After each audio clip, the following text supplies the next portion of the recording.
خبر شامل کرتے ہیں آزاد کشمیر بیورو چیف سید اکمل حمدانی کی رپورٹ کے مطابق سرائی جہلم ویلی یونین کونسل کوہر آباد کی نو منتخب چیئرپرسن محترمہ کامران کنول کیانی کی جانب سے سیاسی و سماجی شخصیات کے اعزاز میں ظہرانہ استقبالیہ تقریب کا انعقاد۔ چیئرپرسن یونین کونسل کوہر آباد محترمہ کامران کنول نے تقریب سے خطاب کرتے ہوئے کہا کہ عزم و استقلال کے ساتھ رب کائنات کی مدد سے انسان کی کوششیں رنگ لاتی ہیں۔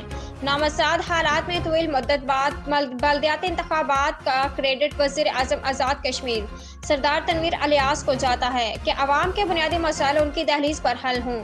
تقریب میں نو منتخب چیئرمین ضلع کونسل جہلم ویلی طیب منظور کیانی، ممبران ضلع کونسل راجہ محمد عظیم زاہد، ایڈوکیٹ غلام فرید مغل، چیئرمین بلدیہ ہٹیا بالا سجاور خان، وائس چیئرمین شیخ ممتاز، کونسلر دانیال مظفر خان، سینئر صحافی عبدالوحید کیانی، ملک ریاست یاسر جنید سمیت مختلف شخصیات نے شرکت کی۔ اس موقع پر طیب منظور کیانی نے کہا کہ ضلع جہلم ویلی کے دفتر کے دروازے عوام کے لیے کھلے ہیں، جہاں ہر شخص کو عزت ملے گی۔ ہر آنے والے کے کام کے لیے وسعت بھر کوشش کی جائے گی۔ ممکن ہے ہر کام نہ ہو جس کا جہاں رزق ہے اس کو رب دے رہا ہے اور دیتا رہے گا۔